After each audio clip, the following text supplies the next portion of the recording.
Donc, j'étais tout seul à 4400 mètres en train de mourir. Et j'ai eu la chance que des sauvages, des archaïques, des primitifs, comme on les a appelés, passent par là et s'occupent de moi. Par rapport à des grandes religions qui prônent le dialogue et la paix du cœur, je m'étais toujours demandé qui sont les plus chrétiens, ou qui sont les plus juifs, ou qui sont les plus musulmans, j'en sais rien. Parce que ces hommes-là vivent, et ces femmes vivent vraiment la paix. Quelles sont ces lois intangibles qui font la vie, que nous devons de connaître et de respecter pour justement répondre aux premiers objectifs, vivre en paix et soigner un territoire. On ne pourrait pas tenter, mais c'est dur, hein, cet exercice de deux rapports au monde qui ont peut-être besoin de se réconcilier. Voilà. Comment c'est possible ça ? Comment peut-il nous dire, avec une assurance qui laisse pas planer le doute, qu'il est d'accord avec ça ? Où est-ce qu'il a eu ces informations ? Donc on sent qu'il y a tout un savoir incroyable qui est derrière ces propos, qu'on ne peut pas balayer du revers de main, mais qui vient tellement perturber nos approches que ça pose en fait la question des capacités à accueillir la créativité, le renouveau. C'est toute la question de l'épistémologie, hein. Le grand enjeu, c'est de remettre le monde et la nature dans nos pensées, dans nos actes. Nous ne voyons pas le monde tel qu'il est, mais tel que nous sommes.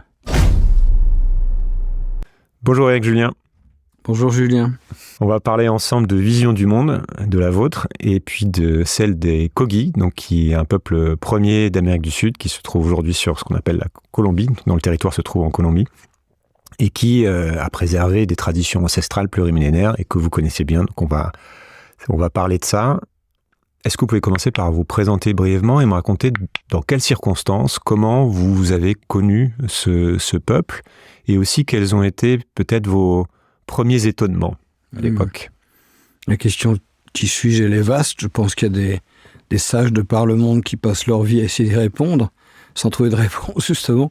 Moi, je vous dirais que je suis vivant, un être vivant, une forme vivante. Et j'ai mis du temps à comprendre ça, avant de parler des rôles sociaux, consultant, géographe, ou de ce qu'on peut faire, ou les fonctions qu'on peut avoir, père, etc. Donc oui, je suis père, oui, je suis géographe, mais je me présente aussi, si on rentre dans le faire, comme explorateur d'interstices. C'est-à-dire aller au croisement des savoirs, au croisement des mondes, d'où ma grande appétence pour ce monde dit traditionnel Kogi. Je les rencontre en 85.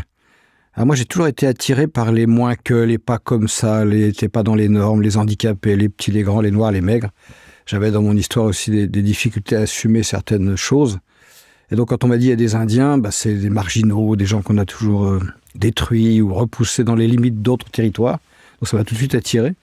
Et en plus, comme j'ai fait pendant très longtemps le métier de guide de montagne, quand on m'a dit il y a des Indiens extraordinaires dans la plus haute montagne du monde, en bordure de mer, puisqu'on est à 5800 mètres, à 40 km de la mer des Caraïbes, ah oui, il y avait une très très grosse envie d'aller voir à quoi ça ressemblait. Et les premières impressions, j'en ai deux comme ça qui me reviennent à l'esprit. La première, c'est le regard. À l'époque, quand on allait dans cette montagne, on est en 85, c'est l'État colombien qui délivrait des autorisations officielles pour aller dans un territoire qui n'était pas le leur, rencontrer des gens qui n'avaient rien demandé à personne. C'est quand même intéressant. Donc, quand vous demandez cette autorisation, il y a des Indiens qui sont assis devant le bureau par terre, comme ça, qui attendent, je sais pas quoi, et c'est le regard d'un jeune Indien brillant, et qui, pour le jeune garçon que j'étais, qui m'a ouvert une porte sur... Je ne saurais pas dire sur quoi, mais on sentait dans ce regard une force, une luminosité qui m'a marqué. Et après, la deuxième impression, je crois que c'est bizarre, c'est les couleurs. C'est la densité des couleurs et la beauté de cette montagne. Il y a un géographe qui s'appelait Élisée Reclus, qui était se promener là-bas en 1825, qui a décrit ça de manière poétique, cette montagne sublime avec ses couchers du soleil, et toute cette végétation et ces animaux tropicaux. C'est une montagne magnifique. Comment elle s'appelle cette montagne? La Sierra Nevada de Sainte-Marthe, mais comme le nom l'indique bien, c'est plutôt les conquistadors qui ont choisi ce nom. Les Kogi qui habitent dans cette montagne l'ont appelé Guanavendua, le lieu où naît le monde. Donc c'est la plus haute montagne de Colombie.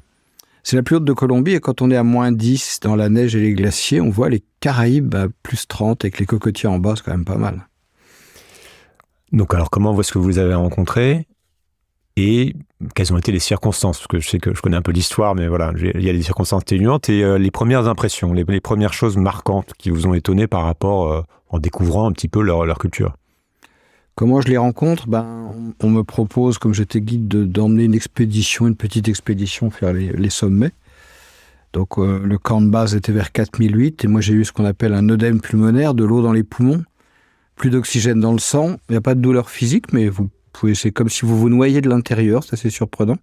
Donc vous mourrez et l'œdème gagne du terrain, peut aller jusqu'au cerveau, ça vient assez vite. Et donc j'ai été en partie redescendu par une personne qui était avec nous dans l'expédition, qui m'a dit au bout de 2-3 heures de redescente, maintenant je remonte m'occuper de l'expédition et je te laisse tout seul.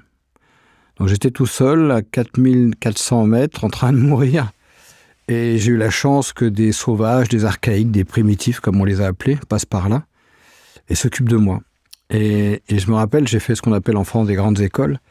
Et j'ai découvert la solidarité de la vulnérabilité, qui n'est pas quelque chose que j'ai appris à l'école. Quand on est dans la misère ou quand on est fragile, vulnérable, on est bien content que quelqu'un vous tende la main. C'est comme ça que je les ai rencontrés. C'est peut-être cette première surprise que j'ai eue.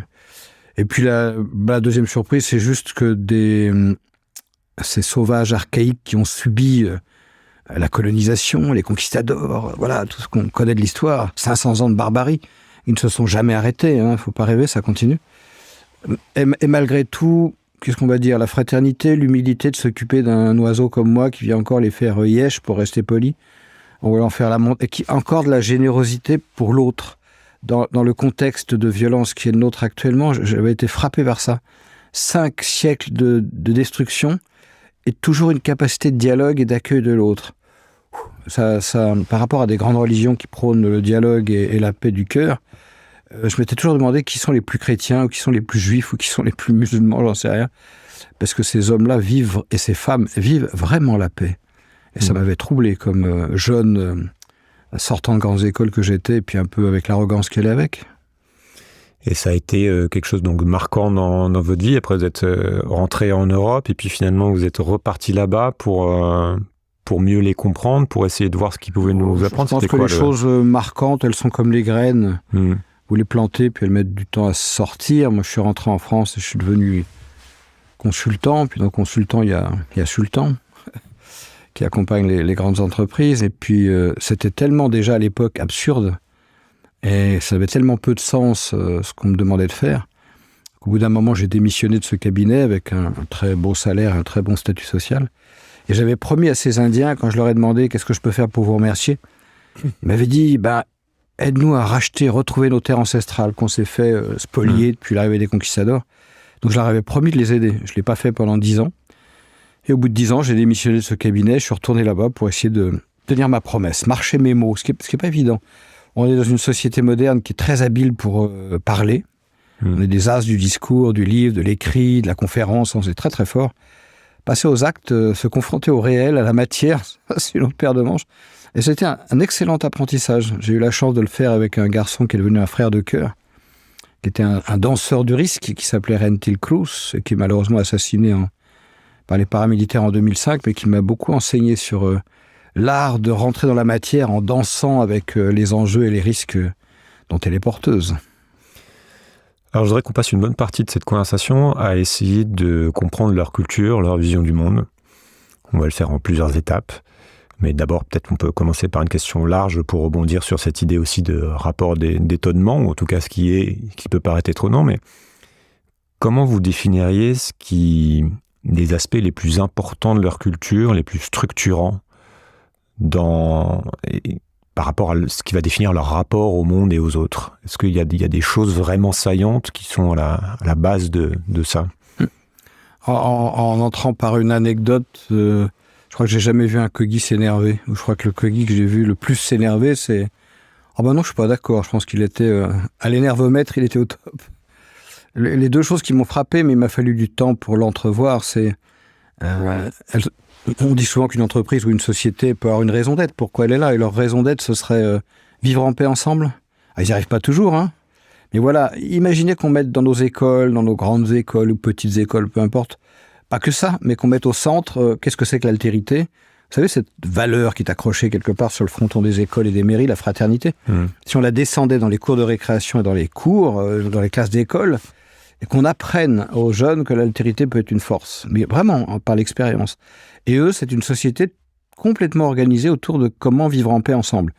Ils n'y arrivent pas toujours, il y a forcément quelques tensions, mais c'est quand même au cœur de leurs préoccupations. Ça, c'est quand même surprenant comme intention d'une société partagée et incarnée. Et puis, ils ont une deuxième intention qui m'a surpris, c'est soigner la terre. Soigner la terre, alors, nous, on peut dire, ça veut dire quoi, soigner la terre? Ils regardent la terre, en fait, comme un corps humain. avec son système sanguin, son système nerveux, son système ventilatoire, les forêts qui représentent le système pileux, les roches qui représenteraient les os. Enfin, bref, il y a une analogie entre le corps humain et le corps territorial, comme il l'appelle. Il y a même plus que ça, il y a une pensée analogique au sens, comment s'appelle ce terme mathématique là, vous savez, où le modèle, on parle du chou romanesco pour dire le grand chou est composé de petits choux qui ont la même forme et la même taille, et pas la même taille, la même forme, mais les mêmes structures que le grand chou. C'est une pensée, vous allez m'aider, mais ça va me revenir. Bref, ça me reviendra tout à l'heure, je ferai tilt.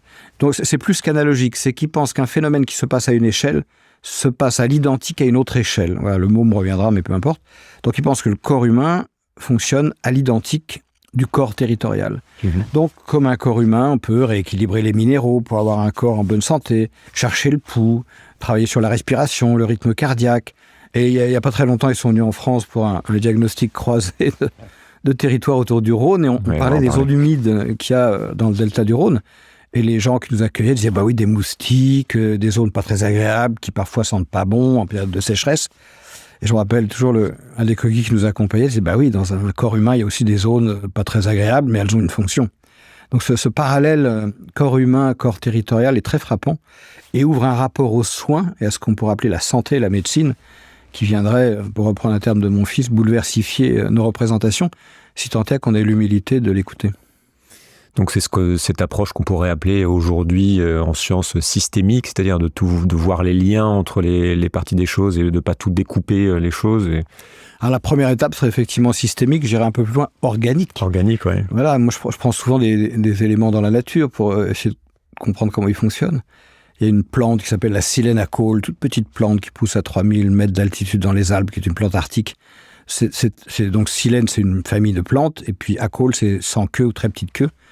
Elle a développé, cette petite plante, des trésors d'imagination pour survivre à 3000 mètres d'altitude. C'est hallucinant comment elle s'organise, la coopération, la créativité, la solidarité entre ces différentes parties, le coussinet dans lequel elle pousse pour garder l'humidité. Enfin, c'est hallucinant. Et les Kogi vont chercher dans les lois de la nature, dans les principes qui permettent à un corps, une organisation de s'adapter, à leur fonctionnement. Et le troisième point par rapport à votre question qui m'a surpris, on dirait que le premier, c'est apprendre à vivre en paix ensemble. Le deuxième, ce serait soigner les territoires comme on soigne un corps humain. Et puis le troisième, ce serait quelles sont ces lois intangibles qui font la vie que nous devons de connaître et de respecter pour justement répondre aux premiers objectifs, vivre en paix et soigner un territoire. Rien à voir avec nos lois qui changent quand ça nous arrange en fonction de règles de moins en moins claires dans nos pays modernes. D'accord, c'est un peu sur comment ça se matérialise, ce rapport au territoire et ce rapport au vivant dans la structure de leur société, dans leur comportement. Ça se matérialise par une vision du monde, une cosmogonie. En fait, quand on y regarde en prenant un peu de recul, il y a toujours eu deux manières d'accéder pour nous au savoir et pour d'autres sociétés à la connaissance. L'une par le mental, le livresque, le bavardage, etc. La société moderne qui analyse et qui dissèque, effectivement qui morcelle, comme vous disiez tout à l'heure. Et l'autre qui est par l'expérience, toutes les traditions. C'est pas nouveau, ces deux approches-là. Et les Kogi sont une espèce de modèle de tradition, parce que très simple, au sens directement connecté à la nature. C'est peut-être ça qui change par rapport à d'autres traditions qui ont développé plein de rituels et plein d'éléments qui les éloignent du vivant. Et du coup, ça m'a fait oublier votre question, qui est sûrement bien. C'est en gros ce rapport au territoire que vous décrivez. Ouais, comment vivant, il se matérialise. Ça donne quoi au quotidien, dans leurs gestes, dans leurs traditions, dans leurs rites? Ça donne déjà un énorme respect. Ils comprennent pas notre violence vis-à-vis de la vie et du vivant. Toute leur recherche, toute leur intentionnalité dans la rencontre qu'ils ont avec nous, c'est arrêter de faire la guerre, quoi. Retrouver le chemin de la paix avec vous-même, avec la nature. Ça paraît presque illusoire et pourtant je vois pas bien comment on peut faire autrement. Donc déjà, respect. Et ensuite, ils aiment pas du tout qu'on parle de chaman, mais ça codote quand même, ça donne une petite direction. Ils ont des sages, on va appeler ça comme ça, hommes et femmes, qui peuvent parfois passer plus de 18 ans dans l'obscurité pour apprendre leur métier. De 0 à 18 ans, ils sont dans le noir. Ils vivent la nuit et ils dorment le jour. Okay. Et du coup, ils développent une espèce d'hypersensibilité qui les met en rapport au territoire par les couleurs, par les vibrations, par les sons, par les odeurs, par tout un champ sensible qu'ils ont hyper développé pendant 18 ans, qui leur permet, comme un médecin sculpte parfois le blanc de l'œil ou va chercher le pouls du cœur, ou les anciens médecins qui avaient encore ce côté tactile pour sculpter un corps humain, ils ont ça. Et donc, ils ont une capacité à vous dire comment va un territoire en le regardant. Mais ce qui est troublant, c'est que ça, ils le transposent à comment va un corps humain, un humain aussi, juste en le regardant, par les odeurs, les couleurs, les vibrations. C'est incroyable. Et tout ce qu'on essaie de faire, nous, comme travail, en ouvrant des espaces de dialogue, c'est est-ce qu'on pourrait oser la rencontre ? Pour l'instant, on les a regardés, vous l'avez évoqué, peuple premier, archaïque, primitif, voilà, tous les qualificatifs qu'on a pu leur mettre sur le dos. Nous-mêmes, on s'est appelé civilisé, c'est quand même une vaste plaisanterie. Homo sapiens sapiens, homme sage sage. C'est Scarab Morin, je crois, qui dit homme des minces. Voilà. Et plutôt que de les regarder, eux, comme sous-développés et nous, comme civilisés, est-ce qu'on ne pourrait pas tenter, mais c'est dur, cet exercice de 2 rapports au monde qui ont peut-être besoin de se réconcilier. Voilà. Et ce rapport au territoire qu'ils ont, par les couleurs, les odeurs, ils vont aller chercher des points que nous, on appellerait des points d'acupuncture, où là, ils estiment qu'il y a des vibrations particulières qui les informent sur la santé du territoire. Mais quand on leur dit, mais vous pouvez préciser, ils ont plein d'exemples très, très pragmatiques pour nous montrer que c'est pas youplala dans la tête, un imaginaire qu'on pourrait projeter sur un territoire, c'est pragmatique. C'est ça qu'ils essaient de nous faire comprendre. C'est une autre manière d'aborder le territoire, mais très pragmatique. D'où cette envie de... Mais parlons-nous. Alors on peut tirer ce fil-là, parce que c'est un travail récent, et c'est le sujet aussi de dernier livre qui s'appelle Cet excellent livre. Le chemin des pierres qui parlent, puisque vous avez fait une expérience, enfin un projet qui consiste à ramener quelques-uns de leurs sages sur un territoire qui est celui de la Drôme, que vous connaissez bien, pour justement regarder quel diagnostic ils posent là-dessus et de les faire accompagner par des scientifiques qui ont un autre regard sur le monde et pour voir ce que ça donne. Et on peut partir sur ces exemples, sur ce qui s'est passé, parce que c'est intéressant de voir comment leur savoir s'applique à notre territoire et comment ces capacités sensorielles qui peuvent paraître un peu hors de notre compréhension justement très rationnelle des choses, qui vont être mises en question par plein de gens, comment ça se teste? Est-ce qu'on est capable d'avoir une approche scientifique qui se colle à ça? Voilà. Est-ce que vous pouvez me parler de cette expérience et de comment ça s'est illustré? Là, on vient taper plein de questions de notre société moderne. Il y avait une phrase d'un autre chaman à nous, Einstein, qui disait « on ne résout pas un problème avec le système de pensée qu'il a généré ». Donc, le simple fait d'oser un regard extérieur, c'est oser interroger ce que l'on croit être une évidence. Mais alors, dans le monde en général moderne, qui est le nôtre, et dans le monde scientifique, peut-on interroger le paradigme dominant? Vous voyez, je marque un temps de silence. Pour certaines personnes qui ont cheminé, oui, mais il y a des scientifiques qui sont aussi des gens qui sont ouverts d'esprit. Il y a d'autres scientifiques qui sont encore dans le registre de la chasse aux sorcières. Ça c'est surprenant, parce que ce paradigme dominant n'est pas interrogeable. Or, ces gens-là viennent questionner le paradigme et notre manière de nous relier au monde. Donc c'est assez complexe. Donc comment on fait? On essaie de mettre de la méthode et de la rigueur, parce que c'est pas parce que ça rentre pas dans les paradigmes classiques qu'il faut pas être rigoureux et méthodologique pour justement pouvoir regarder, reproduire, explorer rationnellement. D'avoir une approche scientifique d'ailleurs. D'avoir une approche scientifique, l'un n'empêche pas l'autre. Mais je pense que la vraie science, plutôt que de rejeter ce qu'elle ne comprend pas, devrait s'interroger sur ce qu'elle ne comprend pas. Et c'est pas toujours le cas. Et bref, qu'est-ce qu'on fait? On a identifié 5 champs. Il y en a un, c'est le bon sens. C'est-à-dire que les Kogis perçoivent sur un territoire qui n'est pas le leur, l'Europe par rapport à des régions tropicales, des choses, des phénomènes qu'on a complètement perdus de vue et qui sont de l'ordre du bon sens. Par exemple, une source captée dans la région de la Drôme avec des grillages autour, une grosse cuve en béton et des tuyaux qui alimentent les villages en dessous. Et les Kogis qui regardent ça atterrés parce qu'ils disent « mais qui a décidé de prendre 100% de l'eau ?» C'est-à-dire que les animaux n'ont plus accès à l'eau, puisqu'il y a des barrières tout autour. Donc si les animaux n'ont plus accès, ils vont s'en aller. S'ils s'en vont, comme c'est des animaux, c'est pas des gens, mais presque pour les Kogis, qui disséminent les graines dans l'espace forestier, les forêts vont se fragiliser. Si elles se fragilisent, à terme, vous condamnez votre source. On est dans du bon sens. Il n'y a aucune dimension ésotérique. Non, c'est juste du bon sens. Et ça, on l'a perdu. Ils continuent leur chemin et là, on rentre dans le champ du savoir, ce que j'appelle le savoir, tout ce qui est mental, les livres, les conférences. Et ils discutent avec des naturalistes sur les pins d'Autriche, qui sont des arbres qui ont été replantés à l'époque de Napoléon III pour éviter l'érosion des sols, les glissements de terrain et pour pousser vite. Et c'est vrai que les pins d'Autriche poussent vite, comme le nom l'indique, qui ne sont pas locaux. Et donc, ils ont étouffé la faune locale, ils ont acidifié les sols. Il n'y a plus d'oiseaux, il y a très peu de plantes et c'est des forêts vides. Et les Kogi regardent ces forêts et disent que c'est des forêts égoïstes qui ne permettent plus aux forêts locales d'exister. Et là, il y a eu un échange de savoir à savoir, alors que les Kogi ne connaissent pas ce genre de végétation, assez surprenant entre un naturaliste et un Kogi. C'est-à-dire que sans avoir l'information, ils arrivent, ils regardent les forêts qui va pas, et par une hypersensibilité, lecture ou observation peut-être simplement, ils voient que ça ne va pas. Après, il y a un autre truc moi, qui m'a fasciné, qui ouvre un autre champ.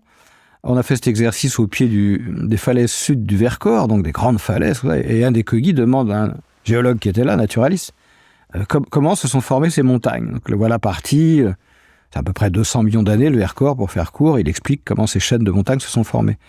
Et le Kogi dit oui, c'est ça, mais avant, c'était comment ? Alors, on est un peu intrigué, et notre géologue repart sur 4 milliards 500 millions d'années d'explications.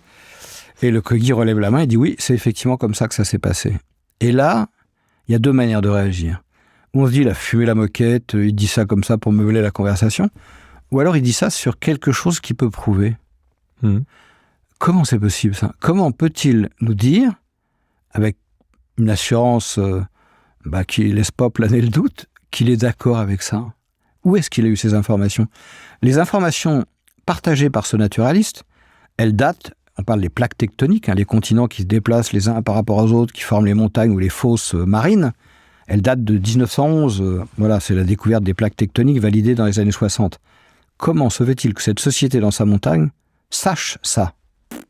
Donc, c'est-à-dire qu'il y a un autre registre d'accès, un autre champ qu'on peut appeler la connaissance. Et là, c'est plus complexe, parce que c'est pas uniquement le cerveau, le mental, l'essai-erreur, on rentre dans un autre champ de perception. Est-ce que parce qu'il est différent, il n'est pas valable, il n'est pas pertinent, il n'est pas rationalisable ? C'est la seule question à se poser. Et je terminerai par une visite qu'on a fait au CERN, là, en octobre 2023, avec les Kogi. Donc le CERN, un petit peu un temple de la science moderne, où on projette des particules dans des anneaux de plus en plus grands et de plus en plus vite, pour aller chercher l'origine, la trace de la matière. D'ailleurs, quand il les projette, il ne voit même pas de phénomène, il voit des traces du phénomène, ce qui est quand même assez génial. Et voilà, 3 physiciens qui nous accueillent, qui expliquent qu'est-ce qu'ils font comme recherche dans ce centre. Et les Kogi ne se démontent pas du tout et sortent 2 graphiques et expliquent, eux, comment ils travaillent l'énergie. Waouh ! Et là, nous aurions affaire à des vrais scientifiques, mais je sauterais sur l'occasion d'explorer cette théorie. Il y en a d'autres qui ont fait ça avant. Niels Bohr, un des pères de la physique quantique, explique dans sa propre biographie qu'il a été chercher des pistes dans les Upanishads, les textes sacrés hindouistes. C'est pas nouveau. Mais ça vient tellement percuter notre besoin de contrôle, de maîtrise et donc de segmentation du savoir, on en revient au paradigme où c'est très compliqué d'ouvrir ce dialogue.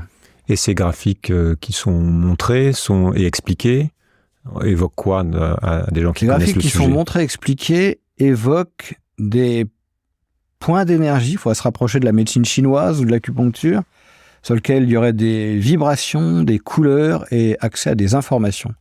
Et j'en sais pas plus parce que c'est un... Et eux savent utiliser ça. Et eux savent utiliser ça depuis des milliers d'années, se le transmettent. Et j'ai adoré la réponse d'un des physiciens qui était là, parce qu'elle est clé pour moi. Je lui demandais, mais alors comment vous avez vécu cette rencontre ? Il me dit, moi, je ne sais jamais ce que je ne sais pas. Et ça, pour moi, c'est un grand scientifique, parce qu'il admet que la science a une part de doute qui est la seule condition pour ouvrir de nouvelles hypothèses ou sujets de recherche. Il y a d'autres choses étonnantes que vous racontez là dans ce périple. Il y a le fait qu'il y a une capacité aussi qu'ils ont à détecter des espèces de portes magnétiques sur le territoire ou ce qu'on appelle une porte magnétique. Il y a un point de vue sur les pierres aussi, le chemin des pierres qui parle, pour qui nous on voit les pierres comme des choses inertes, eux non.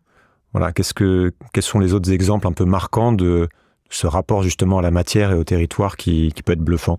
Il faut essayer de s'arrêter pour comprendre sur qu'est-ce qui peut bien se passer sur un plan psychique, neurologique, sensible. Lecture des choses et des phénomènes pour un jeune garçon, une jeune fille qui passe 18 ans dans le noir. C'est inimaginable pour nous. Et je me rappelle avoir croisé des lamas bouddhistes qui, par une des voies bouddhistes tibétaines, forment des jeunes 9 ans dans le noir, qui étaient sur le derrière, si on peut dire, de rencontrer des collègues qui ont fait 18 ans. 18 ans. C'est important parce qu'on ne peut pas imaginer ce que ça ouvre. C'est comme si, quand on fait médecine, on fait 10, 12 ans de médecine avant de commencer à pouvoir exercer. Ben là, il y a quelque chose de cette nature, quoi. Alors, quand on a fait un... Pareil, il faudrait reformuler la question, c'était quoi? C'est d'autres exemples de choses qui sont capables de sentir et de voir, et ce rapport au minéral aussi.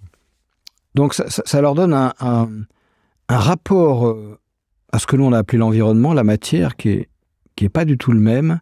Si j'osais une comparaison, nous, on va chercher le mystère en envoyant des vaisseaux spatiaux de plus en plus loin dans l'espace.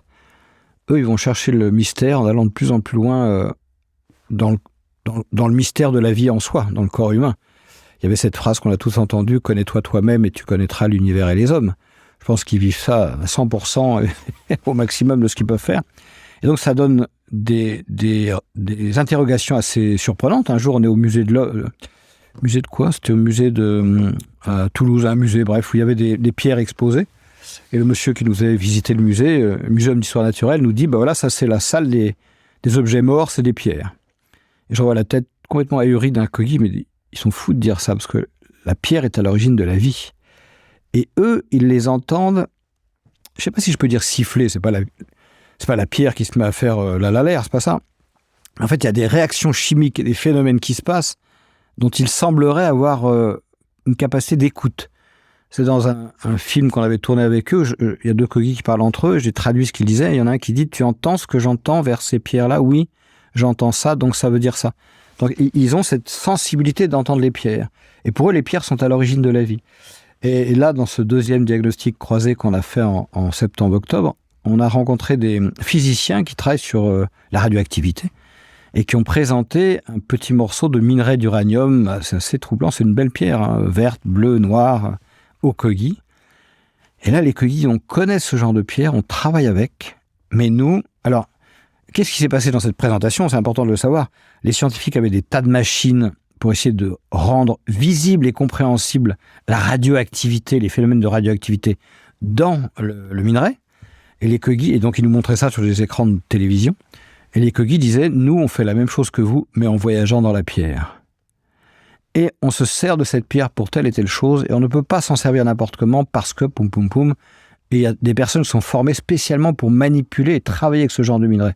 Donc on sent qu'il y a tout un savoir incroyable qui est derrière ces propos, qu'on ne peut pas balayer du revers de main, mais qui vient tellement perturber nos approches que ça pose en fait la question des capacités à accueillir la créativité, le renouveau. C'est toute la question de l'épistémologie, hein. C'est pas très nouveau finalement. Quel est le rôle de la mémoire et comment est-ce qu'ils se transmettent ce savoir? Est-ce qu'ils ont une forme de science qui leur permet une méthode en fait pour progresser dans ces recherches et comment ils se transmettent ça? Il y a une petite phrase qui dit « Dis-le-moi et je l'oublie, montre-le-moi et je le retiens, implique-moi et je le comprends ». Donc c'est une pédagogie, s'il fallait garder ce terme, quasiment 100% sur l'expérience. S'il fallait le résumer à nos principes pédagogiques, c'est 1, expérience, 2, conscientisation de l'expérience. C'est assez rigolo parce que nous on fait exactement l'inverse globalement dans nos systèmes pédagogiques. Donc c'est vrai que c'est des jeunes qui engramment, avalent des quantités d'informations, qui les recrachent au bon moment et qui n'en ont pas toujours l'intégration. Mais bon. Donc voilà, il y a ce système pédagogique de l'expérience et il y a une pratique. En fait, tout passe par la pratique. Vous voulez être champion de judo, il faut des heures et des heures d'entraînement pour être champion. Eux, ils disent, vous voulez écouter le territoire, vous voulez rentrer dans cette dimension. Vous voulez être scientifique, c'est un doctorat, c'est long. Voilà, c'est une pratique pédagogique avec des niveaux, des champs d'apprentissage, des disciplines. C'est assez impressionnant. Donc il y a quelque chose de très structuré dans leur processus éducatif. Très structuré. Voilà, et qui commence très très tôt, hein, je crois, même c'est au niveau du fœtus parfois. C'est ça. Ouais, pourquoi ils font ce travail-là? Parce qu'ils pensent que l'essentiel de l'éducation, educere, faire surgir, pour un enfant, se joue dans le ventre de sa maman. Alors c'est pas mental, le petit loulou dans le ventre, il n'est pas en train de faire ses calculs, c'est pas ça, mais il reçoit plein d'informations de ce que les émotions que traverse la maman, de ce qu'elle mange, de ce qu'elle fait, peu importe. Voilà, ça l'engramme quelque part, ce loulou. Et selon, d'après eux, la vie vient des étoiles. Hein. Ils ont une très jolie phrase pour dire la rosée, ce sont les larmes des étoiles. Donc selon le moment où l'enfant va être né, telle influence pour eux, les étoiles ont un rôle très important dans le moment de gestation. Et donc ils vont poursuivre ce phénomène en mettant l'enfant dans le noir quand il naît, après la naissance, et en le mettant pendant 2 cycles de 9 ans dans le noir pour poursuivre cette nature d'enseignement. Alors, je ne sais pas si je suis très clair, mais dans le ventre de la maman, l'enfant reçoit des informations, encore une fois, parce qu'elle mange, qu'elle vit, ce qui la traverse comme émotion. Et quand il est mis, l'enfant, quand il est né dans une espèce d'utérus naturel ou artificiel, parce que c'est évidemment pas un vrai utérus, là, il va continuer à recevoir des informations de la mère terre, ses sons, ses vibrations, ses odeurs. 2 fois 9 ans. Enfin, je reviens un peu sur le sujet, c'est complètement hallucinant. Donc oui, ceux qui sortent n'ont pas d'ego, c'est cher payé d'ailleurs pour pas avoir d'ego, ou plus, ou quasiment pas, et sont d'une gentillesse qui est déroutante, et ont une sensibilité à tout ce qu'ils voient, qui les entoure. Ils les mettent tous dans le noir ou c'est que certains ? Non, c'est juste les autorités traditionnelles, spirituelles, pas toutes. D'accord, qu'on identifie assez tôt. Elles sont identifiées selon les constellations, selon quelle famille veut bien que son enfant disparaisse 18 ans dans le noir, selon les questions de lignage, de clan, parce que chez eux, on ne choisit rien, ça va vous paraître bizarre, on est désigné par la montagne. C'est-à-dire qu'en fonction de votre date de naissance, en fonction de plein de paramètres, il y a une couleur qui va vous être attribuée, et à cette couleur vient une fonction dans le territoire, et à cette fonction dans le territoire vient un rôle social. Donc tous les enfants, dès le plus jeune âge, ont un quartz autour du cou qui désigne ce rôle social que la nature leur a donné. Quand on prend la fleur dont je vous parlais tout à l'heure, la silène à caules, c'est pas elle qui a dit « moi je suis la silène, je vais donc m'installer à 3500 mètres dans les Alpes ». C'est un ensemble de paramètres qui ont fait que cette fleur a fleuri là. Et bien là, c'est un peu pareil. C'est un ensemble de paramètres qui va faire qu'un enfant naît pour une certaine fonction, en lien avec une certaine énergie, une couleur de pierre, une nature de pierre, une nature de territoire. Et derrière, il y a des clans par couleur. Voilà, donc c'est assez complexe, c'est un tissage assez complexe. Mais on regarderait notre société moderne avec le Sénat, l'Assemblée nationale, les ministres. Pour quelqu'un qui ne connaît pas, c'est aussi très complexe. Alors justement, quel est leur rapport d'étonnement à eux quand ils voilà, quelles sont les choses vraiment pour lesquelles ils ont du mal à comprendre ou qui les étonnent le plus? La taille des villes et la pollution de l'air, ça les... Je me rappelle, une fois, on était dans un bouchon avec ces panneaux qui clignotent, où il y a marqué ralentissez, vous gazez, roulez à 70 parce qu'il y a des particules fines. Et quand ils vous demandent qu'est-ce qu'il y a marqué là-dessus, que vous expliquez, ça c'est des trucs qu'ils n'arrivent pas à comprendre. Voilà, ce qui les a étonnés, c'est notre violence face à la nature. Pourquoi cette violence? Ce qui nous a étonnés, c'est notre ignorance des lois de la nature. Ça les étonne, parce qu'ils disent on ne peut pas aller contre les lois de la nature. Alors, ça vient sacrément percuter nos grands questionnements modernes. C'est notre mode de développement pousse la Terre dans ses limites, les déséquilibres semblent se manifester partout. On continue ou on réfléchit à autre chose? Et eux se disent, mais si vous continuez, il n'y a aucune voie pour continuer, il n'y en a pas. Si vous ne retrouvez pas une voie d'alliance avec la nature, on va tous mourir. C'est une phrase de Michel Serres qu'il avait prononcée il y a assez longtemps déjà, en 85, quand il avait écrit son livre pour un contrat naturel. Il dit « Nous sommes le monde, nous fonctionnons comme le monde et la nature, mais nous l'avons oublié. Le grand enjeu, c'est de remettre le monde et la nature dans nos pensées, dans nos actes. » Et finalement, les Kogi, je ne dis pas qu'ils sont la baguette magique, c'est pas ça, mais ils peuvent nous inspirer pour faire ça. Il ne s'agit pas de devenir Kogi, bien sûr, mais il s'agit de réveiller cette mémoire naturelle. J'ai une petite anecdote que j'aime bien, on visite un parc naturel de 50 hectares à Villeurbanne, qui est au bord du Rhône. Les Kogi parcourent le parc, les élus et les responsables sont à l'écoute de leur diagnostic. Et la première question que posent les Kogi, c'est « Pourquoi ça s'appelle un parc ?» Et en fait, tout est dit pour moi. Pourquoi un parc? On peut l'appeler une école, ça change rien, mais ça peut amener les enfants à reconnecter à la nature. On peut, le nom désigne, au début était le verbe, c'est pas les Kogi qui l'ont inventé, ça va désigner une fonction. Et ça change tout. Rien que le nom qu'on va donner. Voilà. Donc ils ont plein de regards comme ça, qui peuvent paraître naïfs des fois, mais qui éclairent, qui élargissent, qui ouvrent, et qui nous renvoient à des fondamentaux pour moi. Je vais rester encore un petit peu sur eux, parce je crois qu'il y a des parallèles aussi intéressants qui peuvent être faits avec d'autres traditions ancestrales, peut-être orientales ou africaines. Est-ce qu'il y a des choses qui sont un peu troublantes justement dans les découvertes ou la connaissance qui a été acquise, que vous avez remarqué? Ça c'est un point de vue évidemment personnel, mais je pense que toutes les traditions parlent de la même chose, elles parlent toutes de la nature. elles sont toutes connectées à la nature. Le 2 qu'on retrouve dans le Tao, on le trouve dans l'hindouisme, on le trouve chez les Kogis, on le trouve dans le bouddhisme, cette notion d'inspire, d'expire, de 2 pieds, 2 jambes, du jour, de la nuit, de j'aime pas, cette dualité, cette altérité productrice de vivant et de mouvement, on le retrouve absolument partout, sous des intitulés différents. Les émotions, les ombres, le non visible, on le retrouve partout. Oui, et même chez les aborigènes, cette notion de monde d'avant, duquel seraient nées les lois qui structurent le monde actuel. Que ce soit chez les aborigènes ou chez les Kogis, il y a des lois qui permettent et qui précèdent la vie sur Terre. Alors là aussi, on se demande, mais comment ils savent ça, les oiseaux en pyjama dans leur montagne, là, comment ils ont accès à ça ?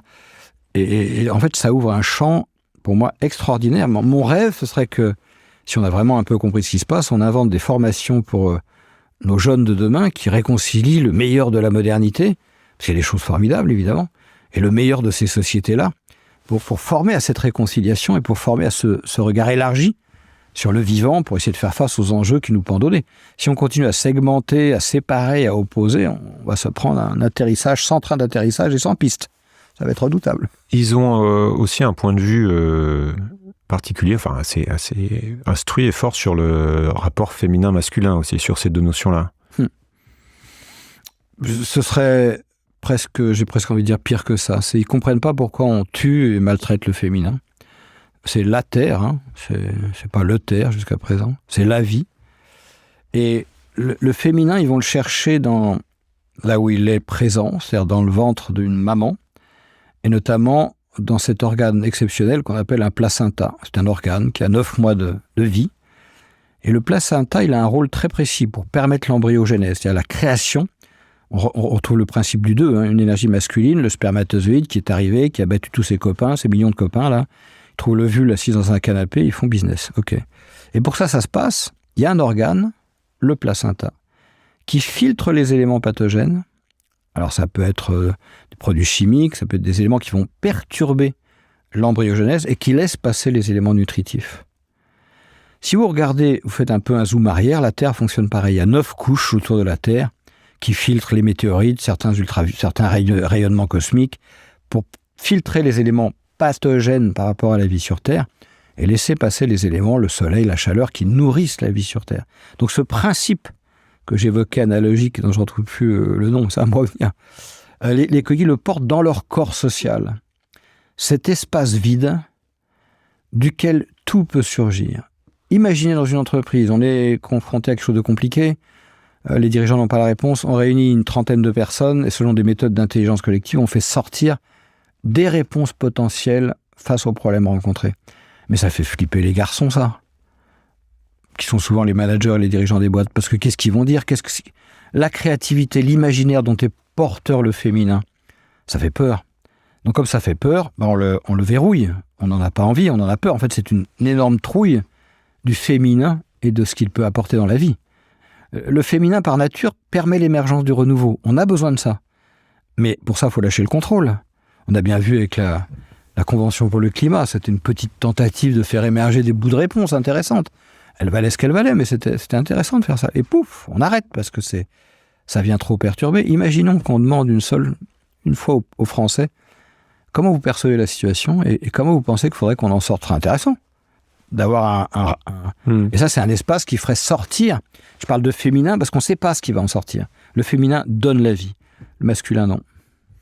Il y a cette remarque, cet étonnement aussi d'un des Kogis lorsqu'il voit un comité de direction dans une entreprise, c'est ça ? Oui, il y avait une entreprise qui, de manière avait pris en charge les billets d'avion pour qu'ils viennent en France, donc je les remercie. Et il y avait eu cet accord il y a eu une après-midi d'échange avec leur comité de direction, et effectivement, l'échange était super intéressant. Comment on prend des décisions, comment on gère des conflits, voilà, toutes ces questions-là qui sont des questions managériales finalement, hein. Comment les Kogis les appréhendaient. Et en sortant de la réunion, effectivement, un Kogi me tire par la manche et me dit, mais fondamentalement, comment font-ils pour prendre des réunions ? Je dis, pourquoi, c'est quoi la question ? Prendre des décisions, oui. Il n'y a pas de femmes. Oui, pour prendre des décisions, merci. Il n'y a pas de femmes. Et s'il n'y a pas de femmes, ils réfléchissent à moitié, quoi. Ça ne peut pas être des bonnes décisions.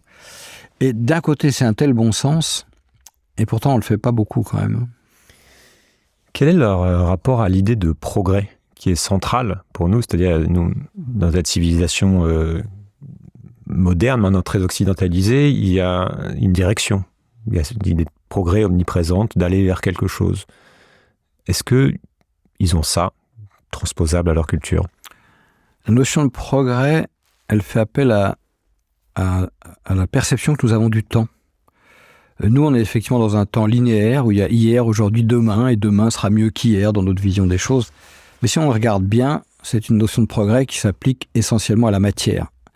Et là, j'ai sur ma droite un téléphone portable. Moi, j'étais gamin, j'ai 64 ans, j'ai connu les téléphones, on faisait tic, tic, tic, tic, tic, tic, tic. Et voilà, et on voit bien qu'il y a du progrès dans la maîtrise et la transformation de la matière. Ça, c'est le temps linéaire. Par contre, il y a un temps circulaire, qui est celui de la conscience humaine. Et celui-là, il y a une petite phrase qui dit « Les temps changent, mais les comportements demeurent. Qu'on soit en Grèce ancienne, qu'on soit chez les Kogi, qu'on soit à Paris, ou qu'on soit ailleurs dans le monde, à Lisbonne, c'est toujours et encore les mêmes questions. Sauf qu'elles sont redécouvertes dans un contexte peut-être technologique ou sociétal différent. Mais ça reste la même question. On les trouvait sur les cathédrales avec les petites statuaires qui représentaient les champs émotionnels, comment on les apprivoise, comment on les accueille, qu'est-ce que c'est une émotion. Et ça donne tout son sens au mythe de la caverne de Platon, qui a été écrit, si mes souvenirs sont bons, 400 ans avant Jésus-Christ, enfin en tout cas proposé, je ne sais pas ce qu'il en a fait de ce conte, et qui parle de ce voile qu'on a vis-à-vis de la réalité, et le fait qu'on ne veuille pas la voir, puisque si on se rappelle un peu le mythe, il y a des mecs, des gens au fond d'une caverne qui se réchauffent autour d'un feu, et qui regardent leurs ombres projetées sur le fond de la caverne, et qui pensent que ces ombres sont la réalité. Puis il y en a un qui sort de la caverne, peut-être pour aller aux toilettes, je sais pas, et qui voit une autre réalité, un autre monde. Et quand il revient dans la caverne pour expliquer à ses potes que dehors c'est différent, c'est inaudible. Ils ne peuvent pas l'entendre. Et ça, c'est 2500 ans. Et on a exactement la même question. Qu'est-ce qu'ils font les Kogi finalement? Ils nous sortent de la caverne et ils nous disent « Allez regarder dehors, il y a autre chose ». Et on ne peut pas l'entendre. On est prisonnier de nos ombres, à tous les sens du terme d'ailleurs. On trouve le voile de Maya aussi, on trouve ça dans plein de mythes. Au fait, c'est cette idée qu'il y a une différence entre nos perceptions, ce qu'on voit, et la réalité du monde. Qu'est-ce que le réel? Et c'est très curieux, parce que quand vous dites ça à quelqu'un, il dit « Mais de quoi il me parle ?» La réalité, elle est là, la réalité... Ah, c'est plus complexe. Il y a une très jolie phrase qui vient de Jean Dumas, je crois, qui avait écrit ça dans La Bible et ses fantômes. Nous ne voyons pas le monde tel qu'il est, mais tel que nous sommes.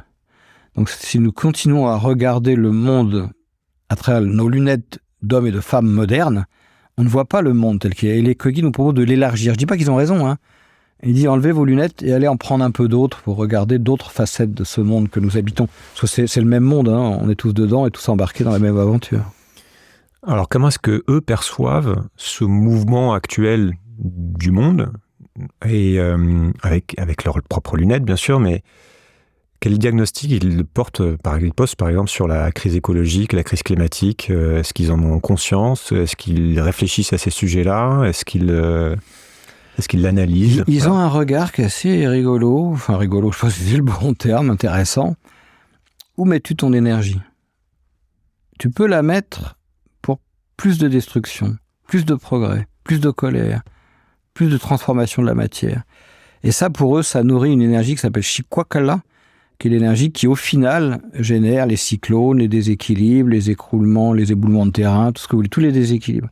Ou tu peux la mettre pour travailler à une tranquillité intérieure, ça s'appelle la chaîne d'Ukwa, à se mettre au rythme de la vie et des choses. Voilà. Et ils disent, nous sommes confrontés à ce choix. Est-ce qu'on continue à mettre notre énergie au service du développement tel que nous le concevons? Et on voit bien que c'est la voie qu'on a choisie, hein. On a beau dire ce qu'on veut, il n'y a rien qui change quand même fondamentalement. On va mourir, c'est aussi simple que ça. Pour eux, c'est assez évident. Et toutes ces populations qui sont en première ligne le savent déjà très bien. Ils n'auront plus de glaciers, plus d'eau, plus de forêt. Enfin, voilà, ils sont bien partis pour. Où on a cette intelligence, cette conscience, non pas de renoncer à la modernité. C'est pour ça que j'aime bien leur approche. Il y a quelque chose de là. Aller chercher un peu de tranquillité, quoi. Respire, calme-toi. Et cette énergie, chaîne de quoi, quand ils nous en parlent, ils nous disent il faudrait que vous alliez vous mettre à l'ombre sous un arbre et vous rafraîchir un peu le cerveau. Le réchauffement climatique, il est dans vos têtes, hein, il n'est pas ailleurs. Et calmer le réchauffement climatique dans vos têtes, ça ira beaucoup mieux à l'extérieur. Voilà, et c'est intéressant de se dire ça, parce que je reviens de la défense, quand on voit l'agitation, et c'est normal, c'est le monde des affaires, hein, le rythme, l'échauffement quelque part, c'est nous qui le provoquons. Hein. Il y a cette phrase je crois, de Pascal, je mettrai dans les notes si je dis une bêtise, qui dit tous les malheurs du monde viennent du fait qu'on est incapable de rester assis dans un coin sans rien faire. Oui, ça renvoie à les comportements sont toujours les mêmes, même si le contexte dans lequel se posent les questions change. On reste sur cette question humaine.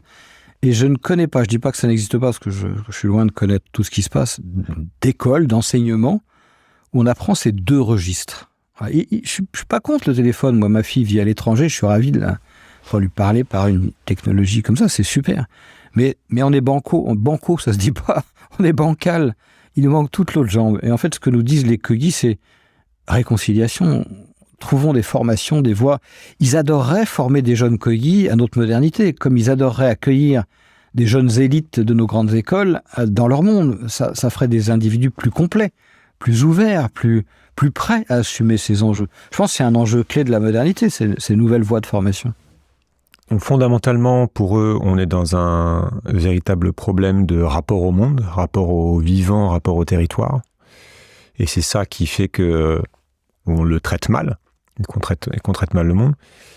Est-ce qu'ils ont des pistes, ou en tout cas, est-ce que peut-être vous, personnellement, en travaillant avec eux et en connaissant ce monde occidental, ce monde moderne, qui s'étend maintenant au-delà de l'Occident, quelles sont les pistes, en fait? Quelles sont les voies qui peuvent permettre une bifurcation ou un changement fondamental de rapport au monde? Fondamentalement, nous, on a 5 pistes. La première, c'est tout va bien, on continue comme si il n'y avait pas de problème. C'est la première voie. La deuxième voie, c'est la technologie va nous sortir, ou la science va nous sortir du problème. C'est les panneaux pour nous protéger du réchauffement climatique. Toute la voie hyper technologique. Voilà. Bon, pourquoi pas. La troisième, c'est celle à laquelle, et je ne les juge pas, sont confrontées les écologies dans les grandes villes, Bordeaux, Lyon, Poitiers. Mais c'est en fait faire plus proprement ce qu'on faisait déjà. Ça ne bouleverse pas les grands équilibres. Après, vous avez 2 petits cousins germains qui sont la décroissance et la collapsologie. Voilà. Ça, ce sont 5 grilles de lecture qui ne changent rien aux principes de base fondamentaux de nos corps sociaux.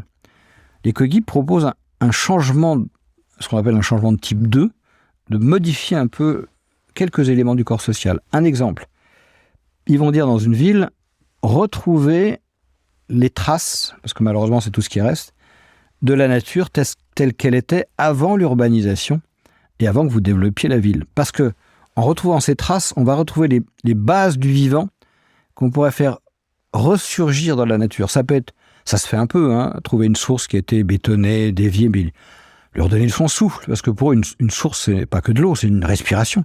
Ça peut être retrouver une plante autochtone qui avait un rôle super particulier.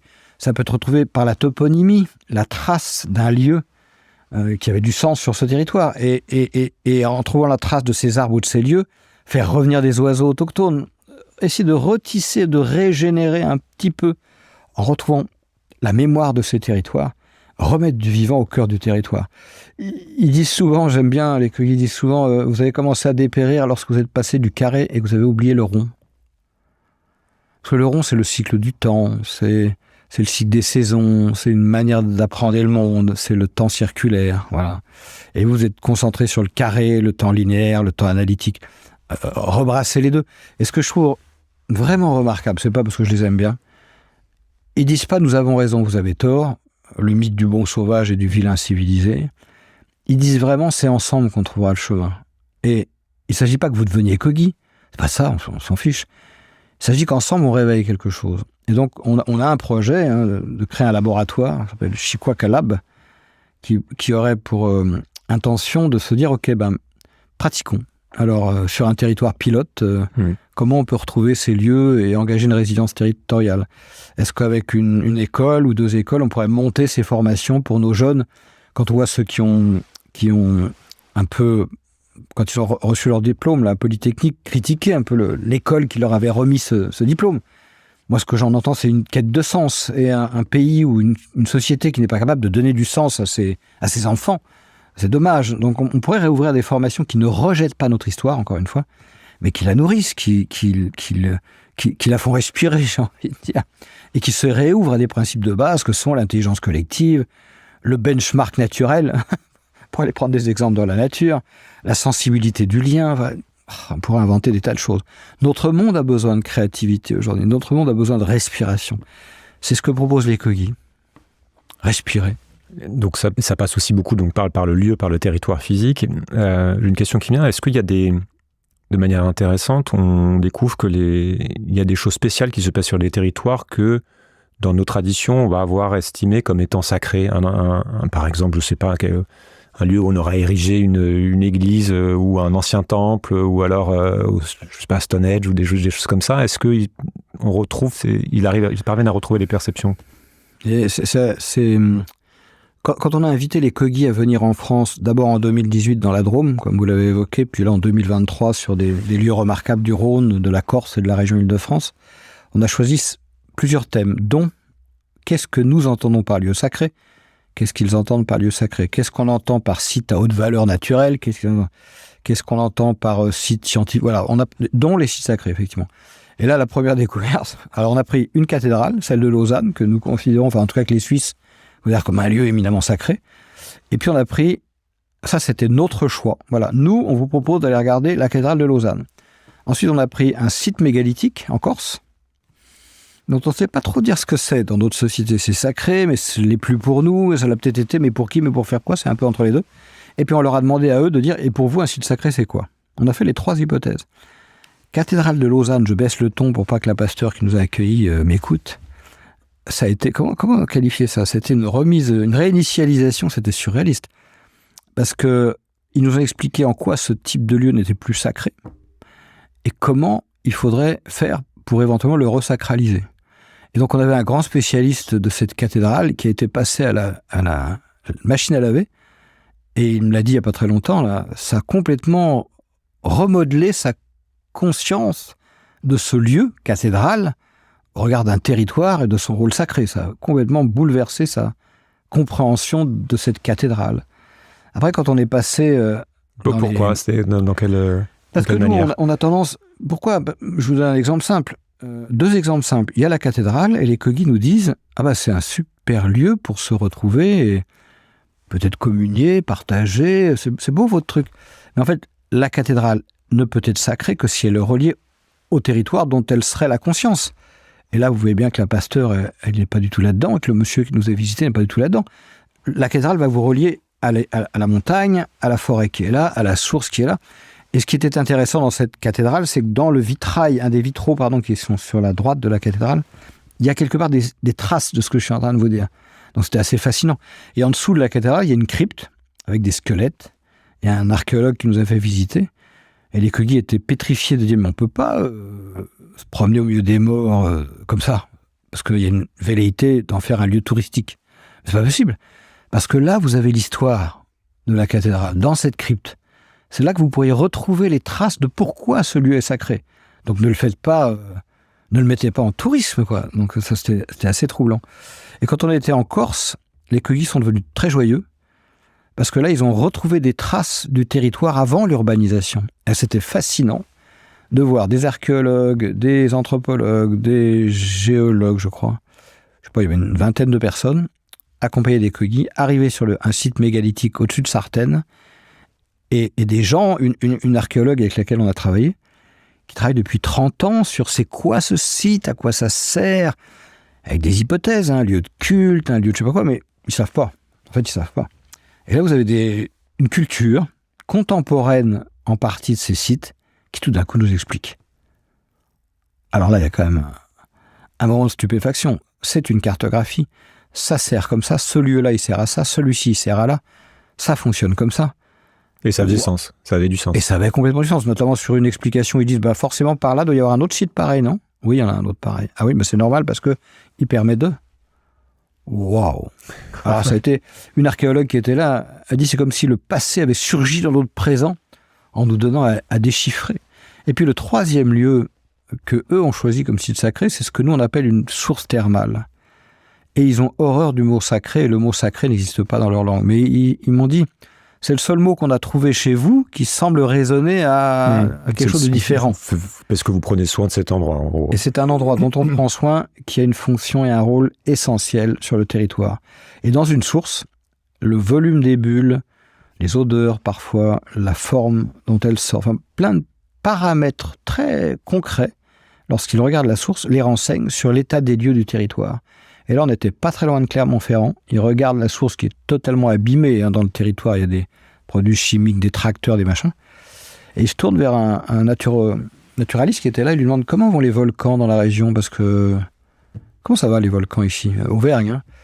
Et il se trouve que depuis 1 an, les volcans d'Auvergne se réveillent. En tout cas, il y a des analyses sismiques tous les mois ou tous les 2 mois, parce qu'il y a une activité, alors je n'en connais pas l'intensité, mais qui se réveille. Donc c'était vraiment intéressant. Et eux lisent les bulles comme vous lisez un alphabet. C'est pas magique, hein. Ils ont appris ça, gamins, à lire les bulles, donc ils savent ce que ça veut dire. Et ça, c'est pour eux un lieu sacré, puisque c'est là que la Terre respire et qu'elle nous dit des choses de son état de santé. Donc là, on va pouvoir protéger cet espace. C'est ça un lieu sacré pour eux. On est parti loin. Hein. Non, mais c'est très bien. Mais au fond, on pourrait passer beaucoup plus de temps là-dessus. J'ai plein de questions, mais on a encore un peu de temps.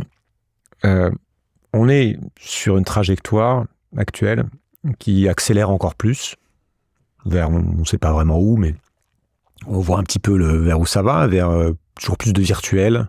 Il y a les métavers qui arrivent, il y a l'intelligence artificielle qui prend de plus en plus de place, il y a une fascination pour l'espace aussi qui revient, etc. En polluant toujours plus, en faisant toujours plus d'extractivisme, etc. Et c'est une direction qui découle des structures qu'on a mises en place, donc ça ne semble pas vouloir s'arrêter, en fait on ne voit pas trop comment. En parallèle, il y a aussi une résurgence de ce qu'on peut appeler un mouvement New Age, qui est revenu aussi un peu à la mode. Et on voit l'émergence de néo-chamanisme, parfois qui deviennent un peu touristiques, ça devient des business. On a le retour des psychédéliques, on a un retour remix de certaines traditions orientales, le yoga, enfin il y a tout un tas de choses. C'est évidemment repris par le système.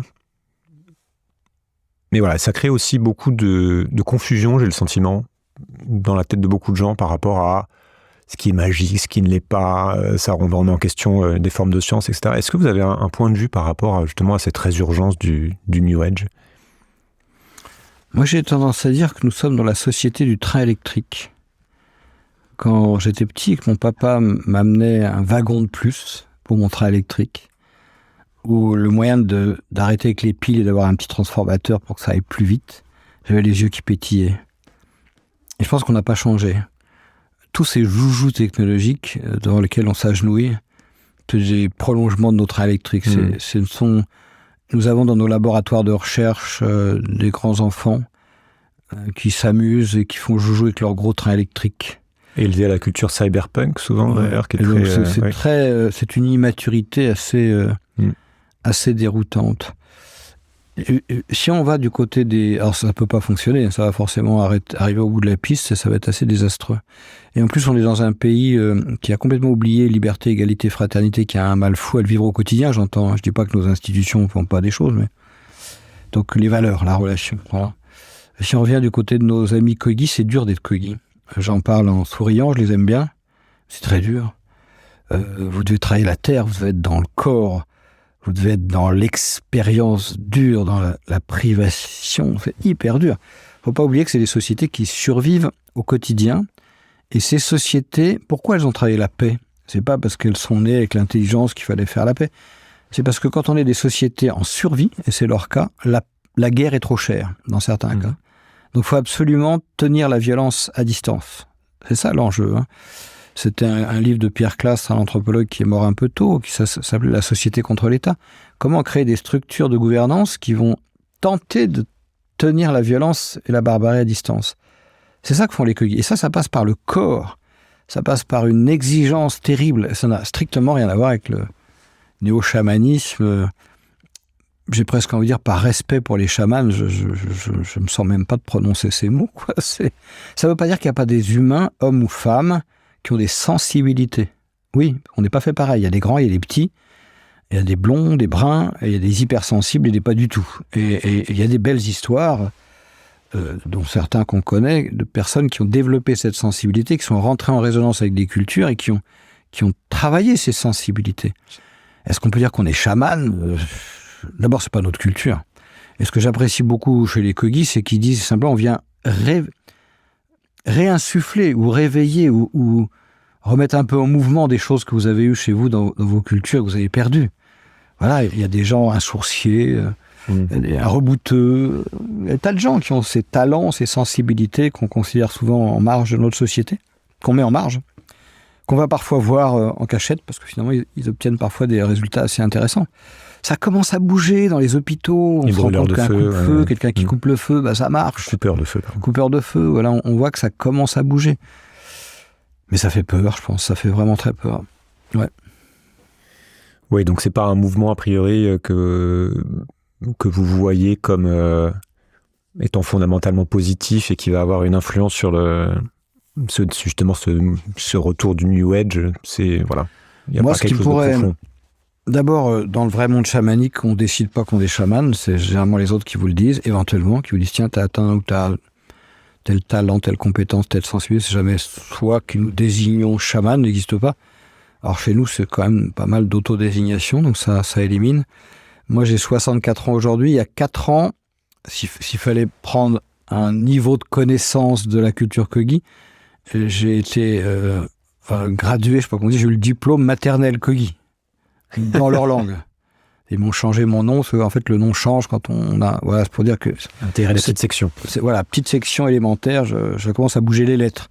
Pour vous dire que ces cultures-là, quelles qu'elles soient, qui ne sont pas les nôtres, demandent c'est des années d'apprentissage et de transmission, une humilité incroyable. Par contre, ce que je crois qui peut changer le monde, c'est la réconciliation avec le féminin. Et j'ai été frappé d'une situation, de 2 situations, où quand le féminin est en place, le monde change. Il y en a une, historiquement, elle est lointaine. Alors, c'est des textes, c'est ce qu'on m'a raconté, j'y étais pas. On est en l'an 1000, en Andalousie. Et là, vous avez les chrétiens, les musulmans, les orthodoxes, les juifs, tout ça, ça papote, ça travaille, ça échange, ça dialogue. C'est un shir musulman, qui a dans son gouvernement un orthodoxe, un juif, un musulman, et tout se passe bien. C'est-à-dire que le dialogue est au rendez-vous. Donc, le dialogue peut être créateur de réponses. Et c'est une période de prospérité. Il se dit que ça allait du gouvernement jusqu'aux échoppes. Donc tant que cet espace féminin de dialogue, de respect, de rencontre existe, on est plutôt dans du progrès civilisationnel, de tranquillité, de paix et de développement. Dès qu'il se perd, on rentre dans la régression. C'était Élisée Reclus qui avait inventé progrès-régrès. Donc ce que vous appelez le féminin, c'est pas les femmes. Pardon ? Non, c'est pas forcément les femmes. Des hommes pourraient s'y ouvrir s'ils en avaient l'audace. Il y en a certains qui le font d'ailleurs. Et si on vient plus près de nous dans l'histoire, moi c'est une expérience qui m'a fasciné. On est peut-être 19e, fin 19e, il y a des humains, hommes et femmes, qui sont pris dans leur campagne et qui sont envoyés dans les mines. Et à l'époque, il n'y a pas de sécurité sociale, conditions de travail redoutables, accidents du travail, voilà. Et dans les pires conditions de travail, de santé, de temps libre, ils inventent un truc qui structure aujourd'hui nos sociétés modernes. Vous vous rappelez ce que c'est ? Et pour moi, c'est la clé de notre survie. Ils inventent la mutuelle. C'est-à-dire que des humains acceptent de mettre de l'argent dans une caisse commune sans savoir à qui ça va servir. Mais c'est prêt à. Nous mutualisons le risque. Si l'un de nos camarades a un accident, nous pouvons le soutenir. Si on n'a pas de quoi payer son enterrement, nous pouvons le prendre en charge. C'est une clé. Nous mettons de l'argent dans une caisse sans savoir à qui et à quoi ça va servir. C'est le commun. Imaginez que des humains soient suffisamment audacieux et courageux pour mettre de l'argent dans une caisse commune et imaginer ensemble comment on imagine la suite de l'histoire. Là, ça pourrait changer les choses. Dans un espace féminin, où on ne sait pas ce qui va sortir. C'est-à-dire, je dis n'importe quoi, s'il y a 3000 donateurs, c'est les 3000 donateurs en intelligence collective qui vont choisir qu'est-ce qu'ils veulent financer. Ça se fait un peu par Internet et par des sites comme ça, mais il n'y a pas de présence humaine, il n'y a pas de présence physique, il n'y a pas ce moment de... J'ai presque envie de dire d'enthousiasme dont on sait que la racine s'est traversée par la vie, pour se dire, nous reprenons notre avenir en main, nous nous donnons les moyens d'écrire notre histoire. Même si c'est 3000 personnes, ça peut être énorme.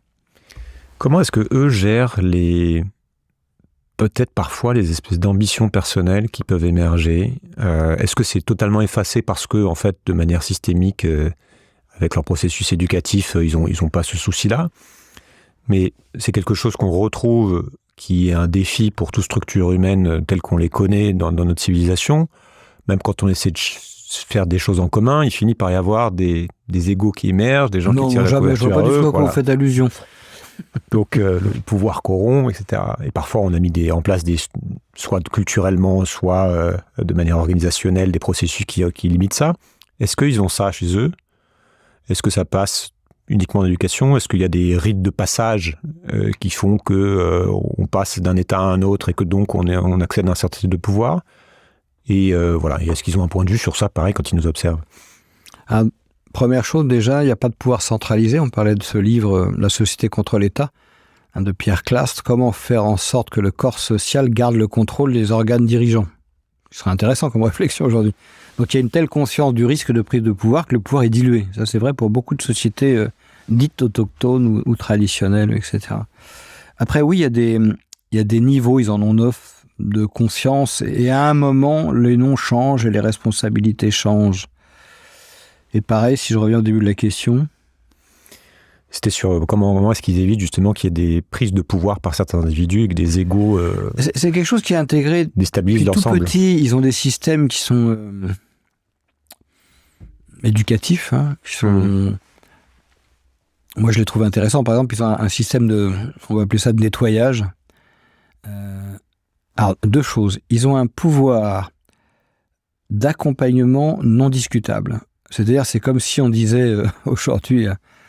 je sais pas, Emmanuel Macron, avant de continuer ton mandat, tu vas aller passer 15 jours avec les chamans Kogi qui vont te nettoyer, te remettre dans l'axe, te passer la machine, parce qu'on n'est pas à l'abri de ses propres déviances, voilà, on le sait tous. Donc il y a un processus. Ouais. Voilà, donc il y a un processus qui veille, j'ai envie, à te garder à une juste place. Je dis pas la bonne, ça c'est moral, à une juste place, et ça c'est puissant.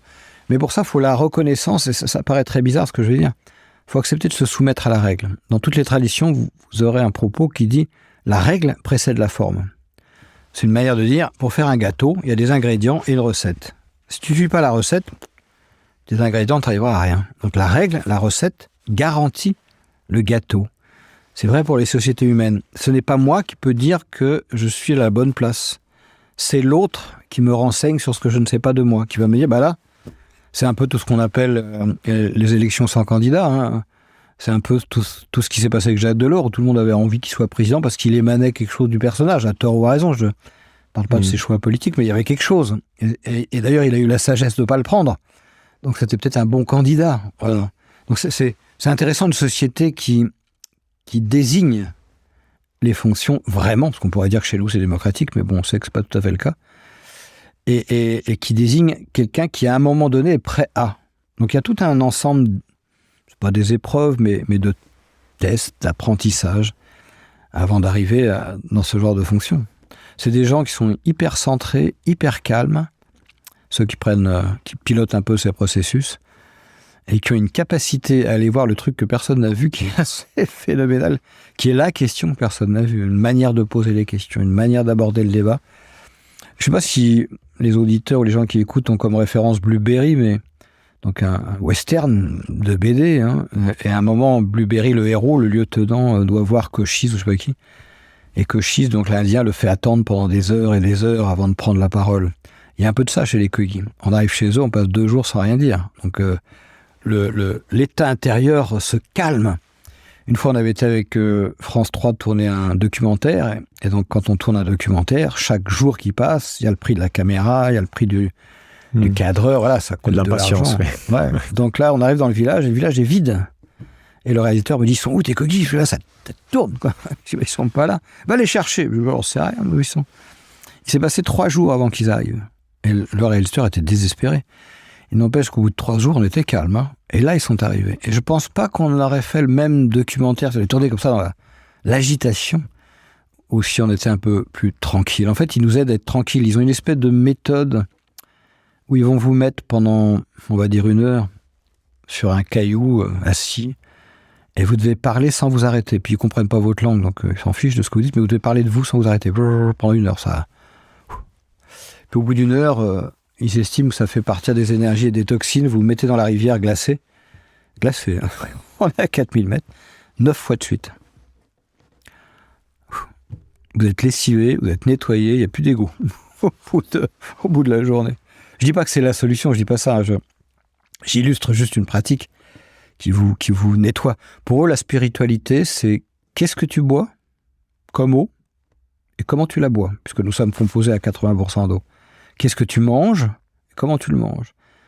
comment tu te mets en relation avec toi et comment tu te mets en relation avec les autres et avec le mystère. Voilà, là, si tu peux nourrir ça, c'est qu'il y a une voie spirituelle qui s'ouvre à toi. Donc ça, non, mais c'est intéressant parce qu'on voit quand même qu'il y a un paquet de processus qui sont certainement très anciens, qui ont une raison d'être là, qui sont mis en place, qui passent par le corps, qui travaillent sur l'ego, qui travaillent sur les organisations entre eux. Okay. Et on voit aussi toute la difficulté à prendre en compte ces enseignements si on voulait les prendre en compte, parce qu'on n'a pas du tout les mêmes processus. C'est pour ça que je parle d'inventer de nouvelles formations. Il y a un peintre italien, un sculpteur italien, Pistoletto, qui parle du 3e paradis. Je ne sais pas si le nom vous dit quelque chose. Il a inventé un logo comme les oreilles de Mickey, une petite oreille, une grosse tête, une petite oreille. Et il dit, il y a eu un premier paradis qui est de vivre avec la nature. Ça ne devait pas être simple, faut pas non plus l'idéaliser, ça devait être quand même pas évident. Il y en a un deuxième qui est le nôtre, qui est celui de l'artificialisation et de la transformation de la matière, qui a plein de jouissances extraordinaires, mais qui crée tous les déséquilibres qu'on connaît. Et lui dit, il faudrait prendre le meilleur du premier, le meilleur du second, et retrouver une fluidité dans un 3e paradis. Finalement, c'est ça le laboratoire Chiquakalab qu'on voudrait essayer de mettre en place. C'est comment retrouver cette alliance. Vous travaillez sur l'éducation. Comment, puisque c'est donc central si on veut commencer à essayer de voir ce que ça donnerait, de changer un peu les consciences, notamment dès plus jeune âge, à quoi ça ressemble concrètement ? Qu'est-ce que serait une éducation qui pourrait prendre en compte dans nos sociétés certains de ces enseignements, et quelles sont les difficultés à le faire en décalage ? Eh bien, déjà, l'enfant se sent utile dans le système éducatif. Et on se rend compte que même chez nous, quand l'enfant se sent utile, ça change tout. Alors, on a effectivement ouvert une école dans la Drôme, école primaire qui s'appelle Caminando, où les enfants mettent le couvert, entretiennent les locaux, font les toilettes, là, avec toutes les conditions d'hygiène qui vont bien, gèrent leur jardin potager, voilà, ils se sentent utiles. Donc les enfants Kogi, les tout petits enfants, 3-6 ans, s'occupent de l'eau. Mais s'occuper de l'eau, ça veut dire savoir où sont les sources, leur débit, celles qu'on peut boire, celles qui sont stagnantes, celles qui soignent, les cycles. Enfin, c'est vraiment connaître l'intimité de l'eau. Et quand ils arrivent à 6 ans, on leur confie l'eau au début. Comment on peut parler à l'eau, qu'est-ce qu'elle enregistre ou n'enregistre. Enfin, c'est assez hallucinant ce qu'ils savent à 6 ans sur l'eau. Et puis de 6 à 7, 8, ils s'occupent de tout ce qui est végétation. Les plantes médicinales, ce qui va nous nourrir, comment on les cultive, les arbres, les différents types de textures de bois, celles qu'on peut brûler, celles qui servent à la construction, comment gérer la ressource. Donc, ils arrivent à 12-13 ans, ils connaissent tout sur l'eau et tout sur ce qui pousse. Et après, ils passent aux animaux. Et quand ils arrivent à la fin de ce que nous on appelle l'adolescence, ils connaissent par cœur leur territoire. Et là, on peut protéger un territoire qu'on connaît. On peut danser avec, j'ai envie de dire. Et puis, il y a un très fort enseignement papa-maman. J'ai une image en tête d'un papa qui emmène son fiston dans une petite rivière, lui apprendre les poissons, la vie de la rivière, quoi. Et le loulou qui ressort en fin d'après avec les yeux qui brillent. Quel loulou qui passe une journée avec son papa dans une rivière n'est pas heureux, quoi. Et puis des enseignements plus génériques, avec des sortes de classes, on va dire ça comme ça, faites par les chamans, qui eux ont des enseignements qui concernent plus la communauté, le territoire dans son ensemble, les règles de vie dans leur société, les cérémonies, les machins, les bidules. Voilà. Et quand on transpose ça chez nous, il ne s'agit pas de le transposer évidemment, mais quand on va s'en inspirer, moi je le résume par une phrase, c'est comment donner envie aux enfants de ne pas aller en vacances. C'est-à-dire ressusciter le désir. Voilà, et comment on suscite le désir ? Et on revient au féminin, et il n'y a pas d'arrière-pensée mal placée. C'est-à-dire un espace dans lequel on peut contribuer à quelque chose. C'est pour ça que le féminin me semble est sacré et vital. Comment est-ce que vous côtoyez ces deux mondes ? Comment est-ce que vous gérez ça, en fait ? Est-ce qu'il y a des pratiques que vous avez mises en place qui permettent de maintenir ces enseignements, de ne pas se faire rattraper par la machine quand on revient en ville. Alors je me fais rattraper par la machine, mais, bien sûr, mais j'essaie de mettre des ceintures et des bretelles, c'est l'humour. En fait, ça rime avec amour, un peu, humour. Les Kogi, aussi chamans soient-ils, aussi sérieux soient-ils, font toujours des blagues à 3 balles. Voilà, une fois, un Kogi qui est venu en France, il m'avait demandé comment on dit bonjour. Je lui avais dit en français. Et on dit bonjour ma biche. Et je me rappelle, pas une cérémonie, mais une rencontre un peu sérieuse avec un maire. Le Kogi s'avance très sérieux, bonjour ma biche. Ça s'est passé il y a 12 ans, on se marre toujours avec cette bêtise d'il y a 12 ans. Ou un Kogi qui rentre au ministère des Affaires étrangères, au Quai d'Orsay, et qui, au moment de repartir, parce que la réunion s'était pas très bien passée, on va dire, on se serre tous la main, les gardes républicains nous saluent, et Kogi va dans un coin et prend un pelochon avec des pompons, et part. Et ça, c'est un grand moment, parce que vous voyez la dame qui est en train de me dire bonjour, qui suit le pelochon des yeux, avec ce Kogi qu'il a mis sur son épaule et qui va vers la sortie, il se passe un truc. Pour la blague, il fait ça pour... Il fait ça pour la blague, pour le fun. Donc cette capacité à prendre du recul, finalement, hein, je crois que c'est Nietzsche qui disait que l'objet d'une vie, c'est de passer de l'enfance au dromadaire, où on a tous ces problèmes hérités de sa famille, ou je sais pas quoi. Puis après, du dromadaire au lion, on s'en débarrasse. Et puis du lion à l'enfant, c'est de retrouver la joie de l'enfance. Je crois que c'est ça qui me nourrit le plus. Leur blague à 2 balles, leur légèreté, leur capacité à tenir les problèmes à distance. Et peut-être à ne pas perdre le cap. Mais le cap, c'est la vie. Voilà. Qu'est-ce qui vous fait peur, on arrive aux questions de fin, qu'est-ce qui vous fait peur dans l'époque actuelle et qu'est-ce qui vous donne espoir? Ce qui me fait peur, c'est moi, de ne pas avoir la force ou de faire plus de mal autour de moi que de bien. Donc je sais pas que c'est pas de la méfiance, mais des fois on veut faire les trucs et puis en fait on est complètement à côté de la plaque parce qu'on fait mal les choses. Je me rappelle quand j'étais chez les Kogi malade, je sors de la hutte et il y avait des tomates par terre qui rampaient et comme elles rampaient, elles pourrissaient et moi je me suis dit je vais les sauver ces tomates. Donc je suis parti dans la forêt mettre des tuteurs pour redresser les 30 plants de tomates. Et les Kogi arrivent le soir et me demandent pourquoi je fais ça. Et je leur explique, en choisissant mes mots de vocabulaire pour ne pas les vexer, que je sauve leur récolte. Et là, ils me disent que s'ils ont mis ces tomates à cet endroit-là, c'est parce qu'elles dégagent un tanin très fort qui évite que les insectes rentrent dans les maisons. Donc si ça ne m'embêtait pas de tout remettre comme avant. Et là, j'ai compris à quel point notre arrogance, la mienne ce jour-là, notre arrogance nous empêche d'écouter. Et c'est pour ça que je dis, j'essaie de ne pas faire trop de mal autour de moi, en essayant de rester à l'écoute et d'arrêter de projeter. En psychosociologie, on parle de position basse. J'essaie de rester un nain de jardin pour ne pas me prendre trop au sérieux. On dit parfois que l'intention suit l'attention. Alors redites-le moi doucement, parce que là, ça demande de la concentration. Ouais, l'intention. L'intention suit l'attention. Mmh.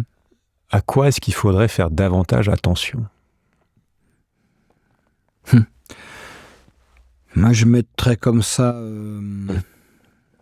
le silence, rire une fois dans la journée, la qualité du lien. J'aime bien cette expression qui dit la maison de mon voisin n'est pas du tout aménagée comme la mienne. Il a choisi des couleurs qui ne sont pas les miennes. Il a mis un canapé à un endroit où je ne l'aurais pas mis, mais c'est sa maison. Et je la respecte. Et peut-être même que je peux y trouver des idées intéressantes pour ma maison. Et je pense que nous sommes avant tout des êtres de lien à notre histoire, à nous-mêmes, aux autres. Et que dans le temps millimétré et mécanisé qui est nôtre, on ne peut plus y consacrer de temps, où c'est compliqué. C'est de plus en plus compliqué. Oui. Donc le lien, parce que je pense que c'est notre seule liberté, le lien, je crois. On peut décider d'avoir une jolie relation ou pas. Ça, c'est une liberté qu'on peut avoir. Le reste... Dernière question, deux livres que vous conseillez de lire absolument ou 2 expériences à vivre. 2 livres. Alors, c'est pas un livre, celui qui m'est venu à l'esprit, c'est un vieux film d'Erzo Uzala. Ça marche aussi. C'est l'histoire d'un capitaine de l'armée russe, on est avant 17, je crois, hein, qui va explorer les dernières terra incognita, donc c'est la science, c'est la technique, c'est la cartographie, dans Sibérie, et puis qui rencontre un guide nomade autochtone du territoire, qui lui a cette connaissance sensible du lieu. Et c'est comment ces 2 regards-là deviennent amis et créent une amitié formidable. C'est vraiment l'enjeu de notre monde, hein. Garder les ombres de Platon et sortir de la grotte. Enfin, c'est vraiment une question de réconciliation, masculin, le féminin. Et une expérience à vivre, je l'ai fait vivre à mon fils. Partez dormir une nuit tout seul dans la nature. Et si c'est compliqué, si vous n'y arrivez pas, essayez de comprendre qu'est-ce qui se joue pour vous à ce moment-là. Qu'est-ce qui se passe? Pourquoi vous n'y arrivez pas? De quoi vous avez peur? Voilà, parce que... On a le droit à un duvet quand même? Ouais, alors vous pouvez emmener, pas d'aller souffrir, vous pouvez prendre un duvet, un tarp pour l'humidité, mais tout seul. tout seul, même si vous prenez quelques éléments de confort, c'est vous qui les portez, vous pouvez les prendre. Qu'est-ce qui se passe quand on est dans la solitude de la nature, c'est-à-dire de soi-même? Il n'y a plus aucun machine, sollicitation extérieure qui vous échappera de vous-même. Là, vous êtes tout seul. Et qu'est-ce que vous vivez à ce moment-là? Est-ce que vous êtes capable d'en être heureux et de ramener une chanson, une poésie? Quand j'ai fait ça avec mon fils, à 13 ans, il est parti dormir tout seul, 2 nuits dans la forêt. Il est revenu, il avait des étoiles dans les yeux. Et je pense que ça manque pour nos jeunes, qu'on leur redonne de l'espoir et de la perspective. Et que ces expériences-là font partie de ce qu'on peut leur donner comme espoir. Merci beaucoup, Eric. Oh, c'était un plaisir, Julien.